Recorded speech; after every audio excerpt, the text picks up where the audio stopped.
katika eneo la Narumoru, na sasa naungana naye moja kwa moja kwa kina cha taarifa hiyo. Jesse Rogers, good morning. How is the mood in that area? Well, Suleiman Yeri, tunakuja kwako moja kwa moja kutoka Narumoru Level 4 Hospital. Now remember, this is the scene of the DNA analysis and the forensic investigations that will be conducted, led by the government pathologist, the chief pathologist Johansen Odor, who we understand hasn't yet reached here. But it's proper to note that this particular place is a beehive of activities, bearing in mind the weight of the process that will be conducted starting today. Remember, 3 days of national mourning declared by President William Ruto start today, Monday, and it coincides with the start of the DNA analysis process. Remember, ever since that Thursday night inferno at Hillside Endarasha Academy, which has claimed a total of 21 lives. Those are the figures we've been given by the government so far. 2 happened to die in hospital, while 19 bodies were recovered from the scene of the inferno. That's a dormitory at the Endarasha Hillside Academy.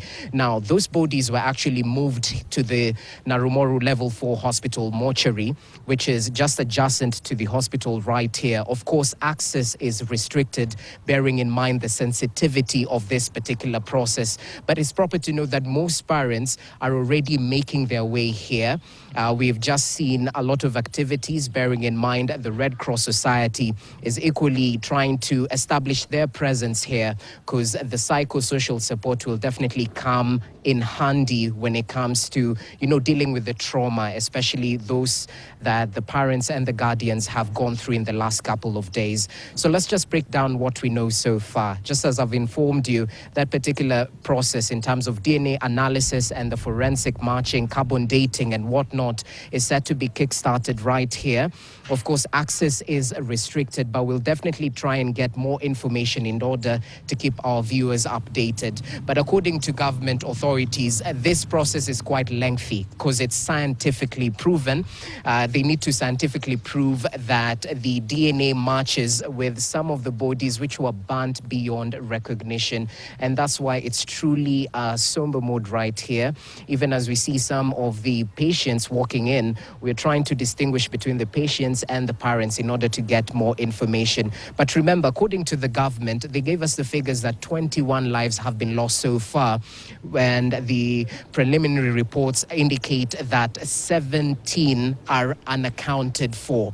So we expect a lot more information to be coming our way in terms of that particular figure, which is being contested by the parents, by the way. Some of the parents were up in arms. Members of the Fourth Estate tried to make their way towards the mortuary, and they definitely felt the wrath of the parents, which is quite understandable due to the sensitivity of this particular process.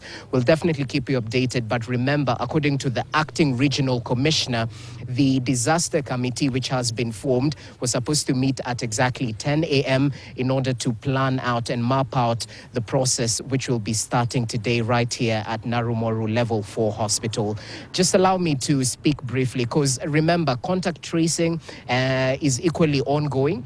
And this has been a challenge, bearing in mind yesterday we had from leaders across the political divide actually urging parents, guardians who might have picked an extra pupil to submit them or actually give that information to the school authorities and the relevant government agencies in order to account for each and every one of the 156 boys who were sleeping in that particular dormitory that went ablaze on Thursday night, causing the death of up to 21 young learners.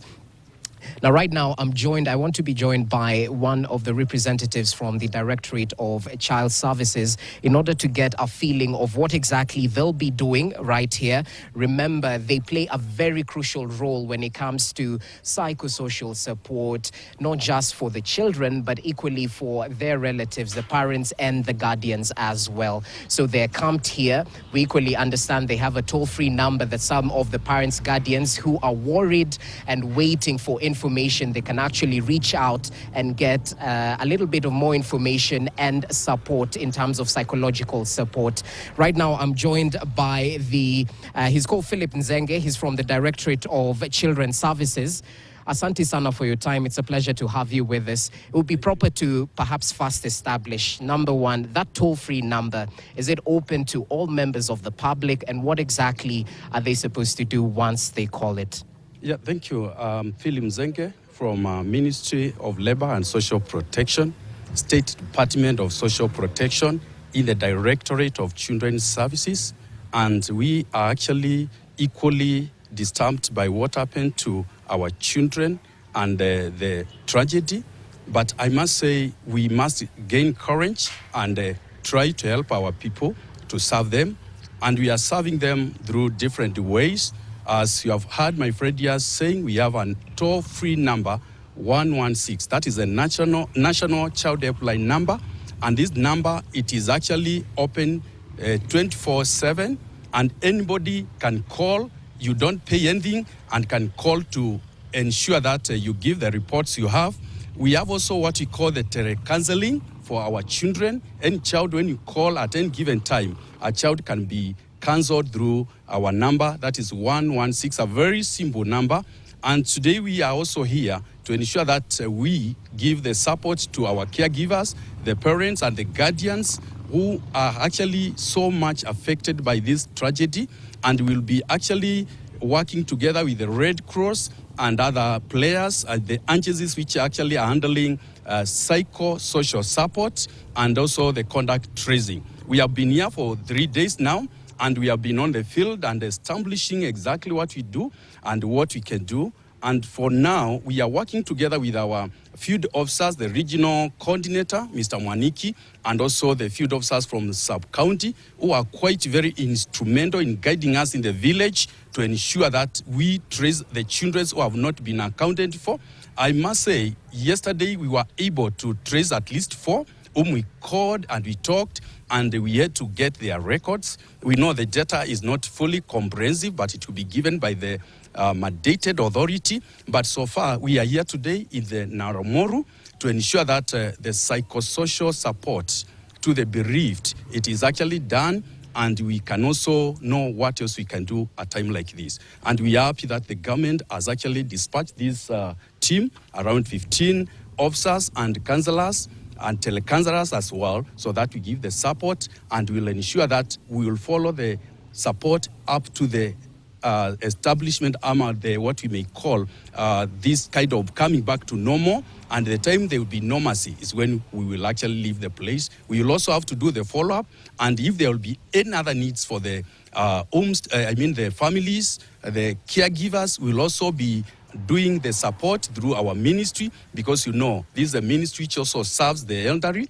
it serves the families, it serves the disability, and serves the children. So we are actually here on behalf of our principal secretary, so that he can know what are the gaps and what the ministry can do. Okay, that's really proper. Thank you. We'll definitely be deliberating more in the course of the day, but they're definitely doing an important bit of this job in terms of psychosocial support. So you've just had the toll-free number in terms of those who need to call and get assistance in any manner when it comes to dealing with trauma. So that's the latest right here from Naramoru Level 4 Hospital. Equally, we expect the Directorate of Forensic Investigations to give us a presser in just but a few. We'll be heading towards the side of the mortuary, where we understand they're calling members of the Fourth Estate in order to give us a press briefing on what to expect in the course of this day. Remember, the 3 days of national mourning that was set aside by President William Ruto start today, Monday, which coincides with the start of the DNA analysis and the forensic investigations, which should be led by the Chief Government Pathologist, Johansen Odur, including members of his directorate. That's the latest from here. We'll be coming back a little bit later on. Over to you back in studio. Shukran sana Jesse Rogers mwenzangu huyo akiwa katika hospitali ya Level 4 Naramoru kule ambapo anaendelea kufuatilia kile ambacho kinajiri.